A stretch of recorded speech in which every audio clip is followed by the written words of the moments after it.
Hello, filmmakers, and welcome to the Wedding Film School Show, a podcast dedicated to the craft, business, and personal aspect of running a wedding film brand. The Wedding Film School Show is hosted by myself, Jared Haskell, and my longtime business partner, Jason McCutcheon. If you're looking for free resources or to get your wedding film business off the ground, make sure to check out weddingfilm.school or check us out on Instagram for news, giveaways, and more. So Jay, I think I solved a conundrum. Yeah. It's a wedding film conundrum for wedding filmmakers that we've been discussing since the dawn of wedding videography time. Okay. Yep. And it's the idea, and I want to hear your thoughts. Is it what is best quality camera? No, not what is best quality camera. That is the first question to ever be uttered in a which Facebook color group. profile should I have on Sony? Yes. Yeah, those are if we can solve those two problems. No, it's a different problem that sometimes you hear hashed out in maybe a group conversation or a Facebook group, and that's the idea of are we videographers or are we wedding filmmakers, right? And I think I've solved it. I want to hear your thoughts. Okay, so I would say that a wedding filmmaker is a videographer in the same way that a content creator is a videographer, right? But a wedding filmmaker is not a content creator. Does that make sense? Yes. Well, it's an umbrella term. Videographer is now the umbrella term. By definition, you are a videographer, by the way. You're not shooting film. You are a videographer. Yes. I think we like videographer because I think most people use filmmaker to mean like how they tell stories and what their videos look like, but ultimately it's video.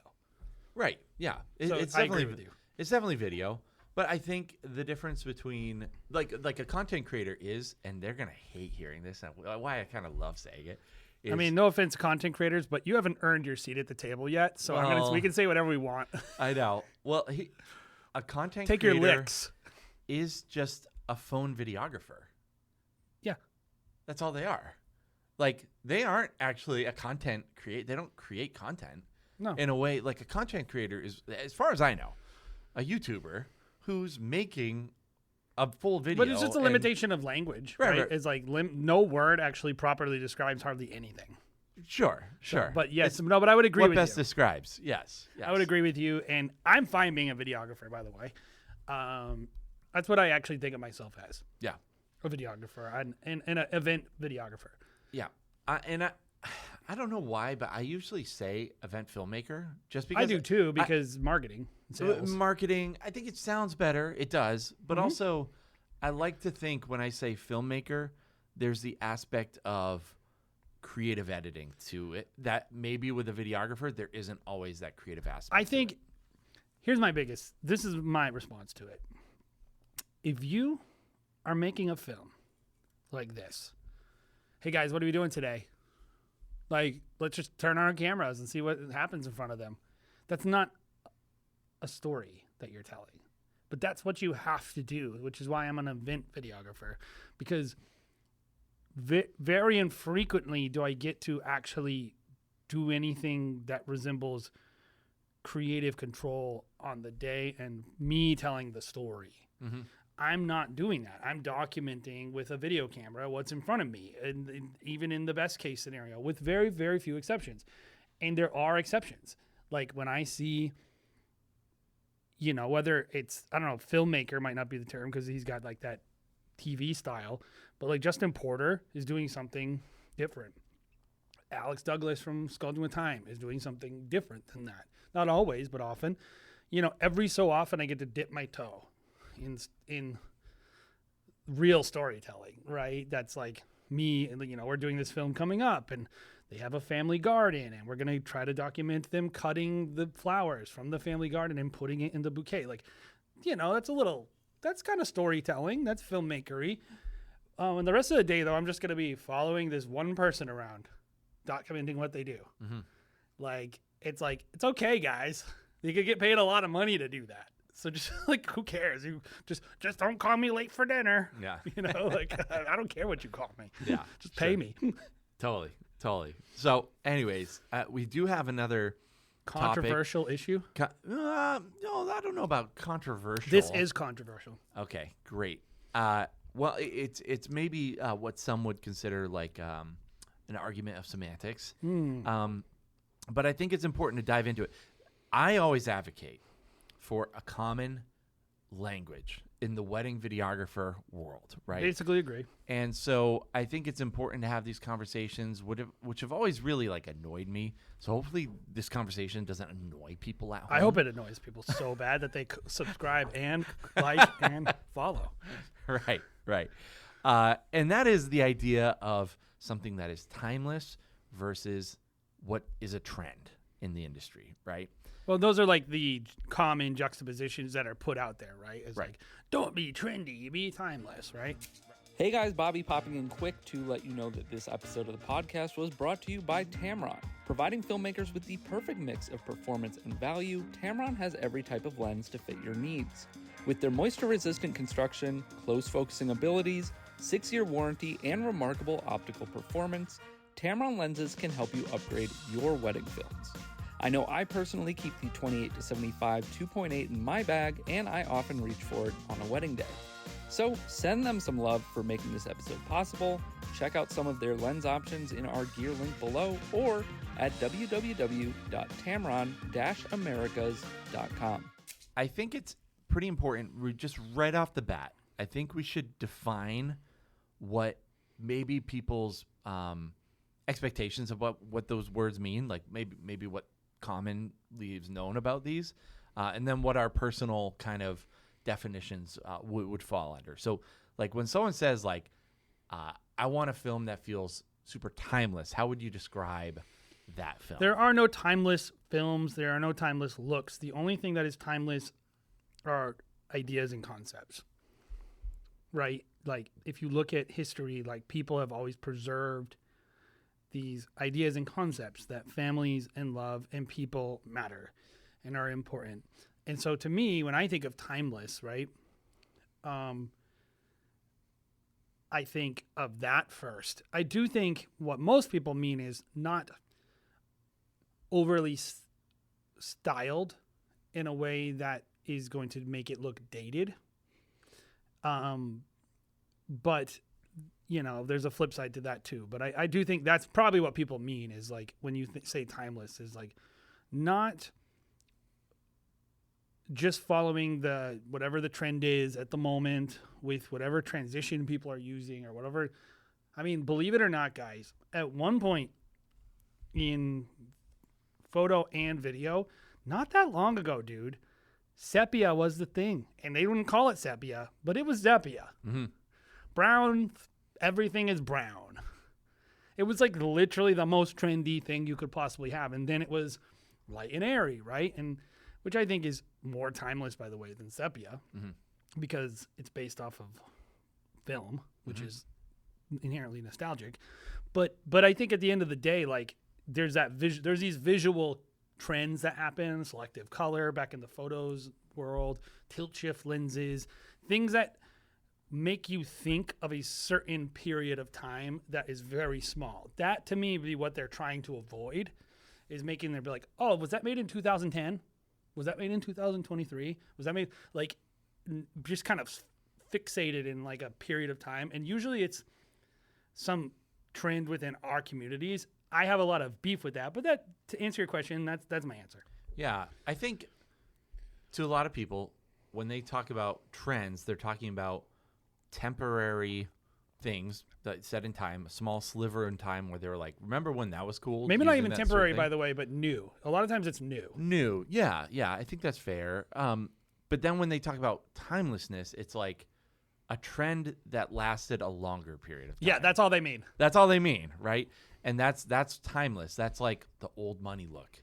Is like, oh, someone would describe that as a timeless look because it's been around since, I don't know, Paul Newman or something. Like, but you're just talking about a trend that has lasted 30 to 40 years. I mean, you as could also opposed say to like 2 years. basic, boring, samey. Like, Sure. like you could talk about that negatively if you wanted. Yeah, So sure. anyway, Sure. But I think I agree with you in that real timelessness is more of a concept. Something like people care about people. People will always like a film, applying it to art, art. People always like a film that talks about a generationally, loved concept like family. Something that's built into like human nature, like family. I care about those people that I'm watching because they're people that I love.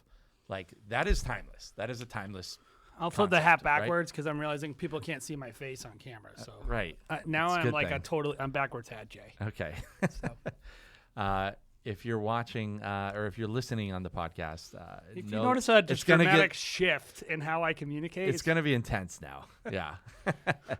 But yeah, and I think that there's a lot of trends out there that are actually a good thing. I always hear people talk about trends versus timelessness, like trends bad, timelessness good. What do you think of that concept? Stupid. It's a stupid concept. You don't it tells me that you're unsuccessful or new. That you think that this isn't happening all the time. It's like, oh, gimbals are so dumb. I want to shoot handheld now. It's like, no, dude. The fact that the only issue that you can, I don't see, what I think most people really should be concerned with is not timelessness, but samesiness on the market. Like, what can you do to distinguish yourself from other people? And I think that's what they're really saying. It's like, oh, everyone's doing this, and I want to look like everyone else. And that's one total different concern. Like, if everyone else is, like, FPV drones is a good example. I hate that look. If you're doing one, okay, fine. If your clients are happy, okay, fine. On a personal level, for me, I think that they're worthless in weddings. I hate them. They look stupid. Hopefully Ray Roman doesn't listen to this.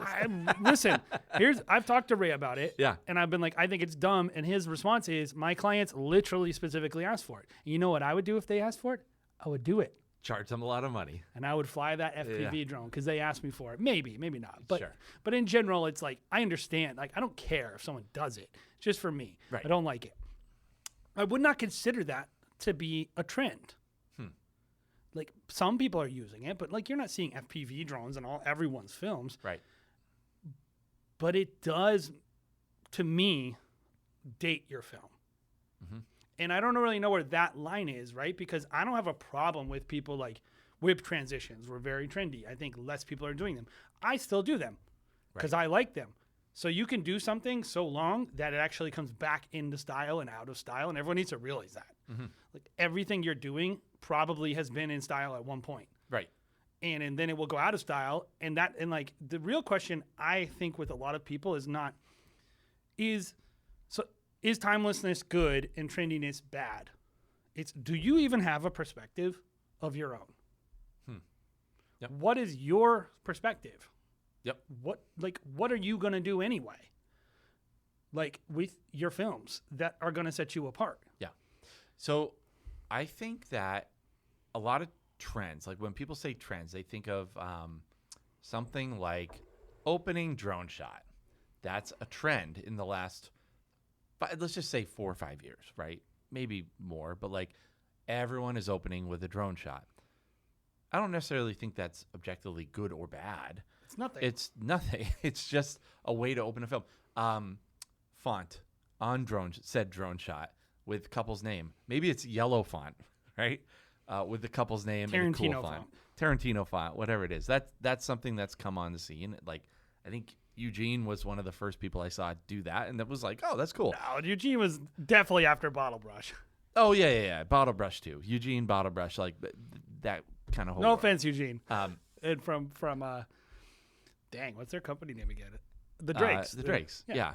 But I think that that caught on, after Eugene's film went pretty viral. A lot of people started posting that kind of stuff. I don't necessarily think it's good or bad. Like, people would be like, that's a trend. That's you copying someone else, and that is bad. And my hot take would be, actually, these things are, for our industry as a whole abroad, are actually a really good thing. And here's why. I agree. You have to have a baseline of expectations. Mm-hmm. So when someone hires a wedding filmmaker, what are they expecting from that wedding filmmaker? What do they think about when they think about wedding filmmaking. Do they think about the guy with the camera on his shoulder? They don't think about that anymore because it doesn't exist. We've set a different standard. And so when you are setting your standards now, those things just become standard. They're not necessarily like the trend. Opening drone shot is just the standard now. Yeah. It's become, and these types of like trends are so low barrier to entry. They're so easy to do. And it actually teaches filmmakers how to have a sustainable type of edit, a sustainable type of business. Like when they're thinking about doing an edit, they're like, well, this person does that. I can do a drone shot like that. I can do the same thing. And so you have to have that baseline standard of what a wedding film is in order to even have unique perspective, right? Mm-hmm. And differentiate yourself and start charging more money. Well, that's why I'm saying what your focus should be is like when you're starting out, you should just try to get paid. Yes. And because that will give you the opportunity to develop a perspective. Right. You can't, I was talking about one of our guys, Travis, the other day, and he is shooting so good this year. And last year he shot pretty good. And the year before that, he shot acceptably. Mm-hmm. Right? He has been to hundreds of weddings. He has edited hundreds of weddings. Just now, he's been shooting with since, I think, 2019, right? Maybe 2018. Mm-hmm. Yep. And now he's finally developing his own things. Like, Yeah. I can tell his shooting. Like, it has its own fingerprint and its own perspective.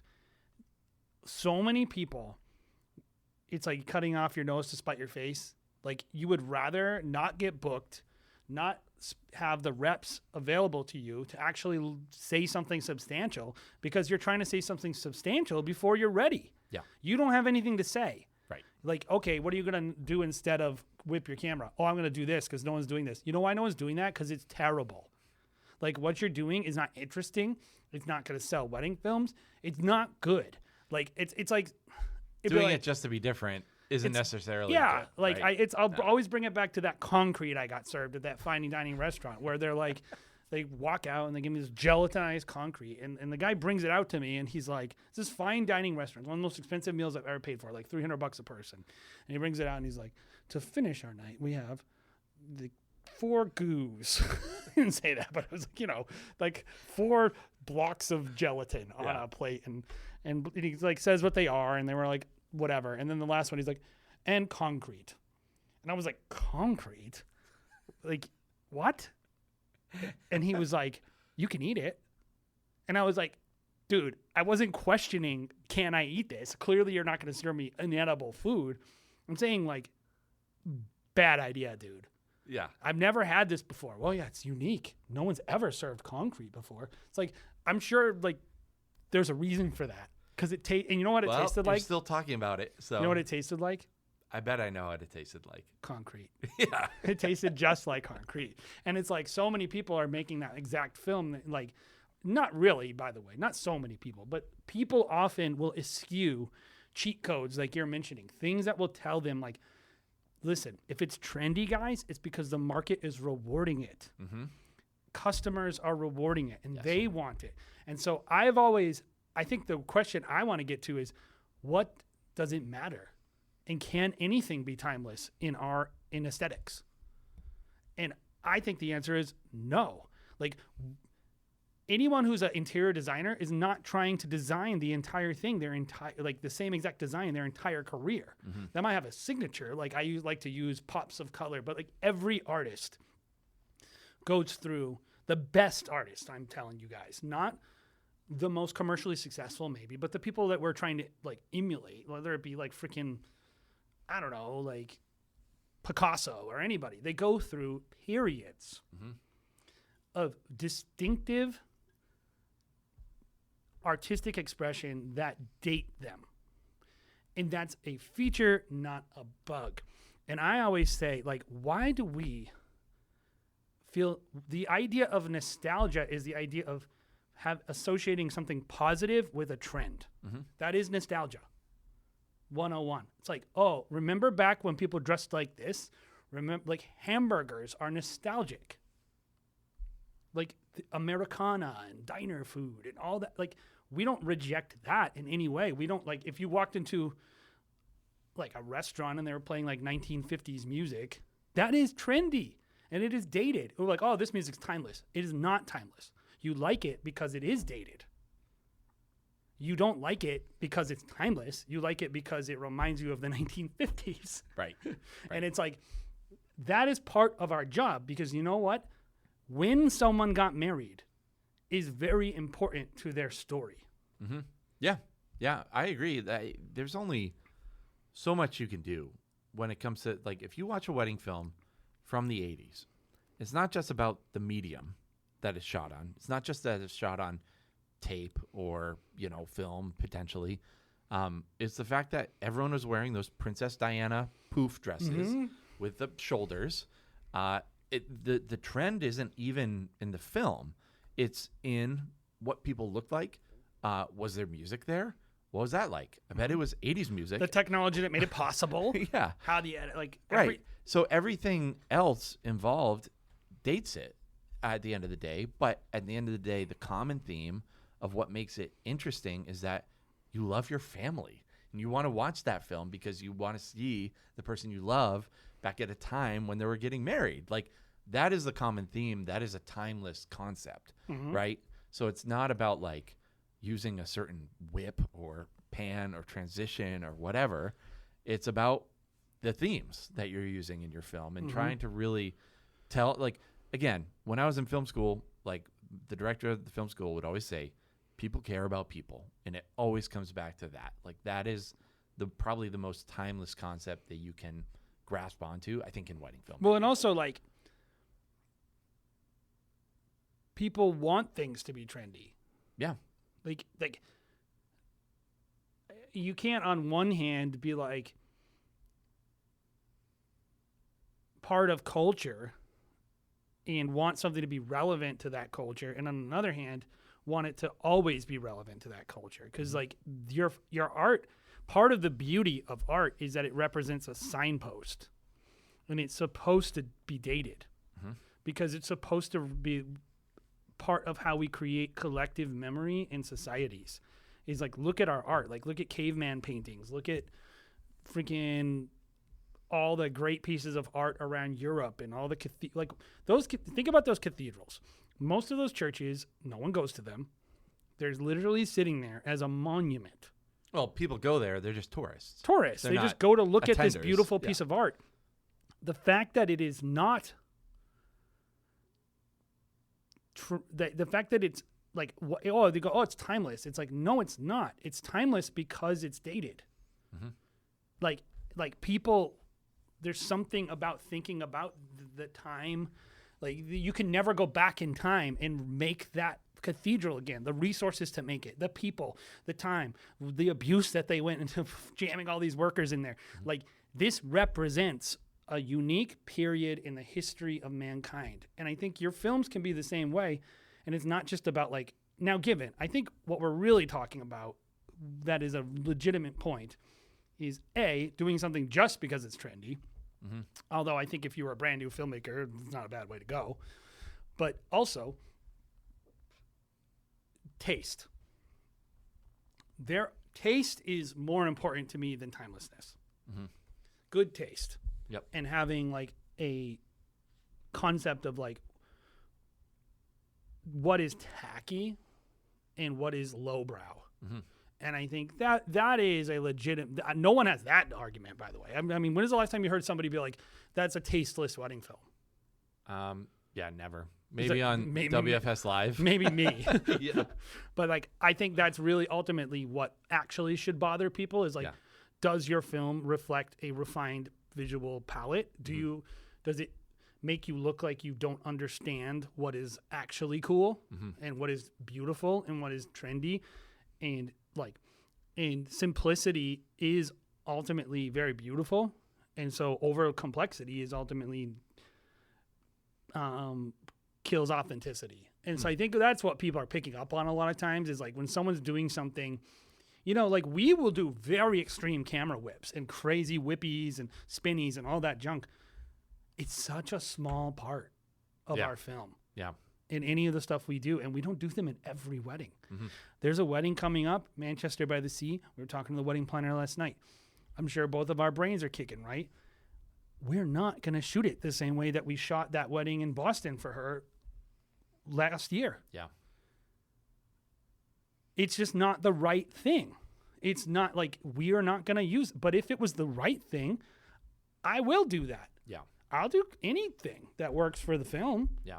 So I think like cutting something out of your creative palette because it's trendy is very stupid. And I don't like when people do that. Yeah. I think it's more the reason why people say like don't be trendy, be timeless is they really just want to say don't be like the rest of the pack, which is also an okay conversation if you're talking to an experienced wedding filmmaker who does want to differentiate themselves. I don't it kind of doesn't maybe. matter at the beginning of the market. But yeah, if you're just starting out, I actually think it's kind of bad advice if you're think just it's starting very out. bad advice. I think there are plenty of other things that a new filmmaker should be working on outside of, besides trying to find their own voice, which is really more the conversation, trying to find your own voice, I guess. But also, like, when we're talking about trends, like, who are the people that are oftentimes creating the trends out there? They're usually the best wedding filmmakers, right? Yeah. Like everything that, at a time, like Henry was doing, everyone wanted to do a Henry. Then, Alex and Ray and Sharon, like Justin Porter right now. Justin Porter? Really? I don't see a lot of people trying to do it. Oh, dude. Anyone getting involved, nobody's trying to do it, but all the new people think that's what they want to do. They're about to find out that no one will pay for that. But no offense to Justin, because I don't know the guy and I don't really care. People are paying him to do what he does. It doesn't matter to me. But I don't think that many people want to pay for that. Mm-hmm. He's just done a good job creating his own market. And he's like a celebrity. He's not like I don't think his product is the thing that people want. Mm-hmm. I heard somebody say the other day, like, oh, is the market going to be taken over by Justin Porter films? This is where we get into timelessness. Okay. Because the answer is, heck no. You think. So if you don't know what his films are, they're basically, they do interviews and they're like, they have a mic up all day. They have tons of lights, gigantic cameras, steady cam. They shoot it like a reality TV show. Yes. It's not a documentary. It's a reality TV show. Reality TV show. Yes. And that is very dated because it's representing a type of television that is very popular with a certain type of person, not everyone. And very few couples will participate in that because it's not tapping into the timeless aspect of the wedding, which is the marriage. It's tapping into a dated aspect of culture, which is reality TV. Mm-hmm. That is dated. And it's okay. I'm not throwing shade at Justin Porter for that. And I'm sure he would be the first person to agree. Like, he's not going to be able to make these films for another 50 years. Or maybe he will. Who knows? Maybe it does take over. But I kind of think probably not, because I think it's not. That to me is dated. Yeah. I love working in a field that can be pretty diverse in terms of. Yes. You can have an Alex. You can have a Ray, you can have a Sharon, you can have a Justin Porter, you can have, Matt Johnson, you can have all these different people, a Stanton doing elopements. Like, yes. It's actually much more diverse than photographers. What photographers are doing now, dude, everyone's work in the high-end market. Well, what are they going to do? I don't know. What are they going to do? You're going to take a picture and grade it one of four ways. The medium that we do allows people to do such different work, which is really cool. Yes. I think videographers are really finding their own voice now. And by the way, to note with Justin Porter, I'm sure all the timeless aspects, I mean, I know I've seen the films. They're reflected in the films. That's actually what the couple probably loves about them. But I just don't think everyone in the market is going to want to buy that film. That's all I'm saying. Yeah. Oh, sure. The market is pretty small for that type of person. For now, we'll see. I just can't imagine people are going to want to. There's such a few people that want to participate in that production. In New England, I can tell you, it would be very small. All the doctors and lawyers up here would see that and be like, never in a million years. Might be a couple, sure, but they have a decent budget, and maybe people can get them. But it's not something I'm going to base my business off of. It would just be so hard to just find the people. In general. That's what I'm talking about. I don't think a lot of people want to be in a reality TV show. Right. So, but yeah, I think there are people at the high end who are setting these certain trends, right? And certain the ones stick. I think the ones that end up sticking are, again, kind of those like low barrier to entry, like opening drone shot. everyone in the world can do that. That's a trend that someone did, and it was just like, hey, I can do that. Everyone can do that. People that are doing things super advanced, high barrier to entry, people that are just like animals, Alex, Ray, people that are just workaholics that are going to wake up at 4 a.m. to climb a mountain and then fly their drone because the sun looks like it's going to be great. And then, just work till 1 a.m. Work till 1 a.m. and absolutely kill themselves. That's high barrier to entry. That's hard to do. And to have certain concepts, those kind of trends, the reason why they don't become trends, even though they're high value and everyone looks at it and goes, oh my gosh, that's amazing. It's because it's really hard to do. It doesn't become necessarily a trend. Yeah, right? Typically what a trend reflects when people say trend is something that's easy to do that's based on a piece of gear or a singular technique. Right. It's like anyone can fly a drone. Anyone can whip their camera on the dance floor. Yep. Anyone can grade it a certain way. Yep. And so there is an aspect of it as being cheap. Yeah. Trends are cheap. Yeah. It's like cheap, like social, like equity. Yeah. I saw a quote the other day, and it was like, trendiness is the step before gaudiness, right? Mm-hmm. It's like it's trendy because it's cool, but it's really close to being really tacky, right? Mm-hmm. Well, like a trend will always start with trend setter. Yep.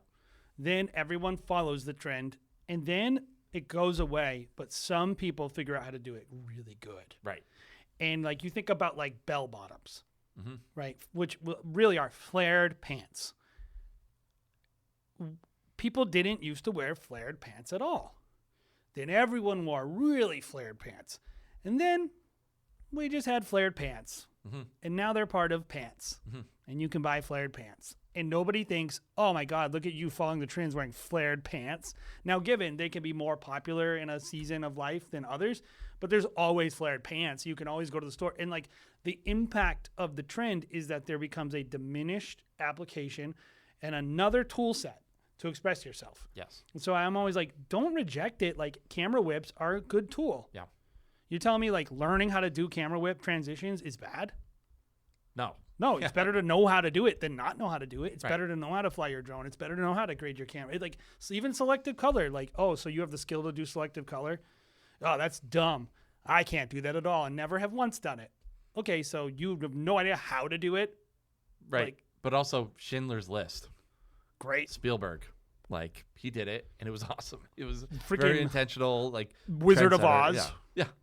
Like, get out of here with that. It's like, it's not that it's bad. It's just like when it's not intentional and you're being lazy, that's what people are reacting to, I think. Yeah. Is like, you got to be careful. You don't throw the baby out with the bathwater. It's like really, really good artists will take any trendy thing and they can still use it in the right application in a way that is tasteful. And that's why taste is what I'm talking about. It's like it's the correct application of a trend that makes it look like you're doing it because it's the right choice and not because everyone else is doing it. Yeah. And here's the other aspect of it too is I do feel like the medium matters. Like doing a teaser edit, I might make that a little bit more trendy because it's going to live for a week and then it dies. It's gone. Whereas like the full film, the longer film, maybe I don't do as many crazy things because I want it to be more focused on the family and things that are going to be a little less, I don't know, edgy, right? Like I don't want it to be as edgy as the teaser, which is going to live just what's the purpose of the thing that you made? Right. You know, is if the purpose, this is what people don't think about with their marketing is like, if the purpose is to get new clients, which is the purpose of marketing, it has to work with trends. Like if the purpose is to give the client something, then why don't you just give it to the client? Yeah. Like, and we know this firsthand because we make these planner reels, right? And every so often we'll make a planner reel, and then the planner might not understand, and they give it directly to the couple, and the couple will be like, "We don't like this. It doesn't have like the things that are important to us." And I told the planner recently, I said, like, just so you know, like, I know that. I would have never made that film for them. Right. Because like we know what's important to the client, but we also know what's important to Instagram. And so we're not going to make the same thing for Instagram as we're going to make for a couple. Right. Because with Instagram, we're sensitive to what is going to get engagement because we are trying to make money. We're trying to get booked. Yeah. Yeah, I think even like the music that we use on an Instagram reel, I'm going to look at trending audio because what is cool right now? Maybe I'm going to be more willing to use like a hip hop song on a teaser for Instagram, whereas in a wedding film, I might never. Like a certain couple, it would be a very specific type of couple, maybe. We haven't yet. We haven't. Over 1,000 wedding films that we've made. But you want something that's kind of more wider audience for the longer film that's going to last a longer amount of time. You want everyone to be happy. Okay, so let me ask you this then. Because I think this is where we're like starting to move into. If you're new and you're listening to this podcast, I apologize in some ways because you could be like, what are these guys talking about? Like you're just trying to make a film. You're just whatever it is, like you're just realize you're probably just following trends. And also realize I don't judge you for that. I think it's great. Just see, I disagree. The people that first start, this is the important conversation they care about, and I hope they do listen to this. I hope they do too. But I'm just saying, like, they might not understand that this is a controversy in wedding filmmaking. Sure. So they're like, "Why does this matter?" I'm just like, whatever. I'm just making the film. Trying to copy these guys and get paid. I think that's a fine way to do it. I think the more you do it.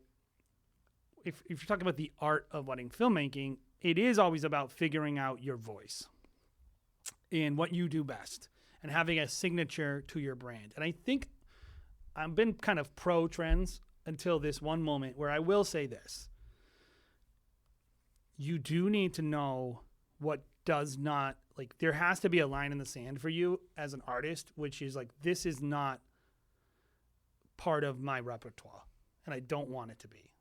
And I'm going to, like, because I want a coherency to my brand. And I think there comes a point in your career, too, where, like, you're established to a certain point where, like, you have a signature. And there are some things that might violate that signature that are not, they just don't work in your brand identity.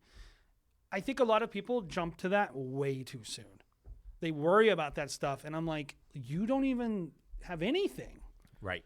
Like, you don't have a perspective. Like, if I look at your work, I wouldn't know what to expect from every one of your work for your next film. You know, and I don't mean that in a bad way. I mean that in a good way. Like, you have a creative signature that tells me what you do, and I know this is going to work within your creative voice, and it's going to feel authentic to your brand. And I think that's where it cuts off is, like, if it feels forced for your brand, it will feel forced probably to everyone. If it feels forced to you, like if you're like, this is trendy, but like I never do this, but like, and I guess like I don't want to restrict anyone from trying something. I say people should try more. They should experiment more with things and see how it feels. But I do think the goal is that it feels natural to your brand and authentic to the types of films you make. And I do think like that's probably where the line is for me, where like, should I follow a trend or not, is like, some trends are going to be for you and some trends aren't. And you got to know the difference. Yeah, I think you're right. I think when I think of very established people who have their look and what they typically do, when they make a decision to that's a bold, creative decision, maybe it's following a trend, maybe it's just trying something different, it does stand out immediately because you know it's like, oh, they don't normally do that. That's cool. Or, that's a little try-hardy, but I can see what they're trying to do. And maybe they did it and they won't do it again. But I'm glad they tried, you know. But for people that are just starting off, they're like doing a lot of things that, they're all over the place. You need to experiment, right? You need to experiment. Sure. At the beginning of your career is what I'm saying. Definitely. So it's not a big deal. And honestly, you're probably not charging enough when you're first starting out that your clientele notices really and cares. They're like, oh, who's cheapest? Or who, is in my price range. And, oh, yeah, I like that one film he did. Great. Like, it doesn't really matter. So, well, ultimately, it's about, like, it's like investing, right? When you're young, the way you invest is aggressive. You try to create growth. Yeah, and totally. you experiment, and you have a lot of failure, and you're just going. Some of you guys are the place in your career where you're investing, and you need to be aggressive, and you need to be experimental because you need some of these to hit. Some of you are in the place in your career where you're reaping, and like it's like you're moving all your assets to gold or something. Like you built up this thing, and all you're trying to do is maintain the thing that you built, and that's fine. You're probably going to be more risk averse. Yeah. You don't need to take risks because people are coming for what you offer. I think where this conversation takes a negative turn for a lot of young filmmakers or unsuccessful people who are like could be successful if they would try things a little more, is you're restricting their ability to experiment with their own brand that maybe find out their creative voice in a way that they normally wouldn't. And you need that season in your business. And some of it is there's a cheat code, which is like, try a bunch of trends that you've never tried before. Just try them. Maybe you like them. Maybe it works for your films. Like maybe like shooting all handheld is great. Maybe shooting no handheld is great. Maybe opening drone shots are, by the way, opening drone shots are just like a good shot. So like, shut up about that. Watch a movie. Yeah, just a shot. It's just like, you know, you want to establish this was at the ocean. Should you do a close up of the water? Maybe, but also you could just fly your drone over the ocean, and no one's gonna be like, dumb. Yeah. I mean, I just could think of a million movies that start out with an opening helicopter or drone shot. It's just establishes the setting immediately. It's just like a common practice. It's not even a shot trend. It's not even a shot to me. Yeah. Like, it's just like it's a camera, but in the sky instead of on the ground. It's just a camera shooting a thing from a distance. Which, to me, a drone shot is just a wide push in. Yeah. Well, again, the reason why it works is because it's so successful in telling a part of the story. It is, you are here. Well, people need to go to film school or something, or like at least study like composition, right? Yeah. Because like the reason, like if you do, now people do things more or often depending on the storyteller, right? Yeah. But like if you do an extreme close up, it always means a certain thing in storytelling. It's not like, oh, look at this trend of extreme close ups. Like there could be a trend, but also anyone could use an extreme close up to communicate a certain thing. And I'm sure we've all watched a movie and have been like, that wasn't shot the right way to communicate what they're trying to communicate. What are you basing that on? You're basing it on your knowledge of storytelling tropes. Your movie vocabulary. Yes, right? your visual vocabulary. And like, it's limited. It's a limited amount of ways you can shoot things. And so like, you're naturally going to have repeating trends, and I think avoiding trends is not really a great use of your time, but figuring out what works for you is a good use of your time. And I don't really know how, like, do you think someone could start out their business to be timeless, and do you think that you have to go through seasons of experimentation before you can arrive at like your creative voice? Well, I think a lot of early filmmakers should go through a season of completely ripping off and copying other people to know how to do things, know how to just tell a basic story and try the newest trends, like, and see if it works, see why you like a certain thing or maybe don't like. And you're reducing like your decisions, right? Right. You're just focusing on the couple, and so you have like some given pre-established things you're going to try. They're not coming from your idea. You don't have to waste your creative energy. Right. You can focus on other things. Yep. And, you know, obviously it dives into a little bit of like originality, but every original idea is really just a ripoff of what someone else has done. Most people don't have any original ideas. Yeah. And like, is that the point? Is that the point of this job? Do you think being couples? original? Yeah. Do you think couples No. care about that? No, I don't think so. I think originality is kind of just overrated and not real at this point, right? Maybe when the camera was first invented, there was plenty of originality. Well, I mean, think about like, have you ever seen Eraserhead? But The Lynch movie? I don't think I have. Seen Pinhead. That's not the name of the movie. Hellraiser. Yeah. But okay, but did you see Twin Peaks? Yes, the show. Which one? The original or the new one? No, the new one. They're both whatever. Yeah. You watch Twin Peaks, right? Yes. Eraserhead's about 5 times weirder, by the way. Okay. Which took 6 years to make, by the way. Yeah. It was like a student film. Regardless, you're making these weird, if you haven't seen it, it's avant-garde, right? It's avant-garde storytelling. They're weird. They are so purposely polarizing. Like, if you are truly original, you are guaranteed not popular. This is why we call it like avant-garde experimental music. Like, there are literally people who just literally just make noise in front of us, like bang on pots, and like they're experimenting. And it's like, it's weird and it's whatever. Most people want something familiar presented in a new way. Yeah. They don't actually want something original. They want it to taste exactly like a PB&J but look different. Like they want that comforting sense of familiarity. And I don't see why someone who's in wedding filmmaking, who's dealing with a timeless concept like relationships, marriage, and family, wouldn't just lean into that. Have you ever been to like a college art museum? Oh, yeah. I mean, I grew up in the punk and hardcore scene. I've been know. around all the weirdest art ever. First of all, they're usually fairly empty, but it's full of a lot of original art. Original art, yeah. A lot of originality there. And, I would say I like to go to those because you go through and you're like, most things in here are stupid, are really dumb. But I might see something that I'm like, that's kind of cool. I like that. I like that aspect, or like I understand what they were trying to do or something.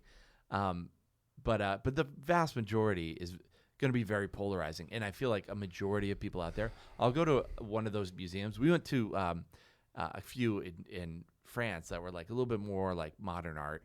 And my wife was I actually love the Modern Art Museum in New York. I like it. I like the MoMA better than anyway. Yeah. But I enjoyed it. But I'll drag my wife into that, and she absolutely hates it. It's so polarizing. And like she's like, "You're gonna drag me through this whole thing." I'm like, "No, I'm not gonna be able to get that far."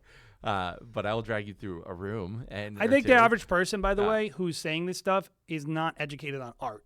Right. They don't actually care, and this isn't to talk down on anyone, but they don't care about art. Yeah, they don't understand what actually being creative, like how far askew that is from the norm, and like what we are doing as artists in our field is we are doing what we are allowed to do by the customers. Yes, and so somebody pays a price and blazes a little bit of a trail for us. And then we see what we're allowed to get away with. And that's what a trend is. It's like somebody has vetted this idea that like now we can whip our cameras. That would have been literally sacrilege when we first started. Yeah. Yeah. That you could add like an edgy element to a wedding film. Now it's expected and normal. Yep. And so it's like, thank God for trends and thank God for people who are willing to try new stuff. Yep. But do you want to be that guy? Maybe not. Do you even have the right to be that guy? Well, go for it, I guess. But like most people, I don't think have a perspective that's even worth copying. Well, and a lot of artists in the wedding world are actually averse to confrontation, and creating a lot of super trendy, cool things will get a lot of emails sent your way that are unhappy customers that are like, I was expecting this and I got this. What the heck? Like, I'm telling you guys, do you want to deal with that? At the top of the market, the more money me and Jared charge, we are probably pushing like 16, 17 grand on invoices for Huxley Film. And I'm not saying that as a brag. I'm just kind of giving you a perspective of like where the clientele is right now. The more we push, the more we charge, the less we're allowed to do. Like they will literally be like, we don't want... See that film you like? People will literally do this and have done it several times. Don't make that for me. I don't want that. I trust you because this wedding planner told us you can make it. Don't make that film. I want this film. I want this boring film. You know the one you don't like? That's the one I want. Yep. And it's like, so I think that's where like the limitations hit of trendiness. And like, That's where your originality is getting you, guys. well, and even trendiness is like, I think like that's what most people mean is they say, I want to make a timeless film. What they mean is I want to make a safe film that most people like. Mm-hmm. And I think that's a perfectly good perspective. But realize your safe film is built on trends that have now been accepted as normal. Yeah, vetted over and over and over They've again. been vetted. And improved upon over and over and over again. And yep, so I think that's the point. I think this is a valuable conversation. I'm glad it turned out the way that it did. I think it's a good one, actually. I remember Henry Martin said something to me a couple years ago, and he was like, I used to try to make timeless films, but now I don't bother because I think it being dated is part of the charm. Mm. And I agree with him. Yeah. I think that you should try to make films that firmly ground your couple in the day that they had, in the time period that they were married in. I don't think you should worry about it not looking like a film that was shot in 2010 or 2024 in 30 years. Yeah. You should, that's part of the charm of it, is like nobody looks at their 1980s wedding film and is like, oh, it's disgusting to me. It's not shot in 4K. Yep. They like love it for what it is because it being the way it is reminds them of 1984 when they got married. Right. It's the whole point of wedding filmmaking. I would also say, this whole conversation aside, talking about timelessness versus trendiness, I will definitely use timelessness in all of my marketing material. Of course. Of course. Because it's what everyone wants to hear about what their wedding film will be, even though it's an impossibility. So that's probably a totally different conversation. The customer doesn't want to hear that you actually want it to be dated and you'll like it in 20 years. Yeah, yeah. Like, I know that that's true, but like but the customer wants it to be safe. But what they really are saying is make sure that you focus on me and my friends and family. Yeah, that's it. No matter what that you do. Yep. Don't do anything that takes away. And I will say this. My caution to all of you is, the caution with trendiness is, you don't want everyone to know that you were more excited about doing that one thing in your film than actually filming a good film. And I can tell when somebody's like, they submit a film to Wedding Film School, right? And I'm like, why did you submit this? It's just a normal, there's nothing about this that you want critique. And I know what it really is this is the first film that they brought out the FPV. Okay. And it's obvious that the FPV is really important to them, that they think it covers up all the mistakes in the film, that it's like, yeah, but look at that. That's cool. Like, it's like, yeah, but your color is bad and your story is bad and your music is bad. Who cares about that FPV? And I don't let any technique or any editing trick or any color grade be more important than actually just doing the fundamentals correctly. I would be like, do your fundamentals, then maybe experiment, but get that crap down and make sure that you can do a wedding film and like a boring wedding film that's just basic. And I think that's the one caution I'd give you is like, if it's obvious in your wedding films that like, whether it be one thing you're doing really well and everything else you're doing really poorly because you're interested in this, or like it just doesn't fit, it looks out of place, you ever see those people who have like one really good camera? Yeah. And that's not exactly the same subject, sure, but like it stands out in a negative way. It actually makes everything look worse. Mm-hmm. And I think that's the same with like a really good executed trick. You mean one good camera and a couple bad cameras? Yes. Yeah, one good camera and a couple bad cameras. It's the same as like you have one very fleshed out concept because you're copying it like a trend, mm-hmm. and you're rolling off other people's experience and what works, and so you're killing the camera whips. There's great camera whips, or you have this great, really cool shots of like freaking diffraction in front of your lens, and like it's beautifully lit. Like you ever see people with like a great high production value ring shot, mm-hmm. and then like all the getting ready is this orange, horribly lit stuff. Mm-hmm. That bothers me. Yes, it's like I'm like, dude, your one thing looks good in your whole film. Yep. The rest, Right. And it's like, don't do that. Don't do that. But also, don't worry about doing something just because it's trendy. If it feels good and it looks good, do it. Yep. So, guys, hopefully this has been an interesting conversation. There are a lot of ways that you can connect with Wedding Film School. The podcast, the YouTube channel, our Facebook group is a couple great places to start. Jason hosts the Wedding Film School shows every Thursday, 1 p.m. Eastern Standard Time. If you'd like to have a film critiqued, make sure you're going onto our website. There's a link there where you can submit your film for the guys to look at and potentially critique live on YouTube. There's also one more thing that you wanted to bring into the mix, Jay. Why don't you tell Wedding Film School listeners about that? So we are launching a new thing called Luma Sites, which is a web design company, which we've been doing web design for 14 years. So we're not new to web design. So if you're like, why would I hire a random wedding filmmaker to make websites? Me and Jared have owned a web design firm. We've done it for companies. We've done it for ourselves. If you like our website, Stop Go Love or Huxley Film or Merriment Films or Wedding Film School or any of the sites we're involved in, we made them. We made those sites. We know how to make websites. But one of the things we wanted to do was serve the wedding filmmaking community and make it easier for you to have really beautiful stuff. And, you know, when we were starting Luma Sites, we wanted to do custom site design, and we still are going to offer custom site design. But I kind of quickly realized, like, most wedding filmmakers are just looking for a great template. And so we have come up with a whole range of templates. I'm not sure when this is coming out, this episode, but we have a whole range of WordPress templates, and we're actually adding on Show It templates as well. And so we're going to give you 10% off if you head over to lumasites.com and you just enter the code WFS Show. You can get 10% off any of the templates that are up there. We have a whole bunch of them, I think like 8 or 10 right now. And they're really just, you know, we didn't see many themes that were really targeted at wedding filmmaking. There were a lot of wedding photography themes. And we were like, let's make some stuff that will be targeted at not just wedding filmmakers, but we'll also kind of have some just kind of almost turnkey. You just got to put your assets in and it will look beautiful. You can change the color. Additional, though, and not just themes, we offer support. So if you get one of these sites and you don't like something, you can, for an additional cost, of course, pay for customization. You can customize your own theme.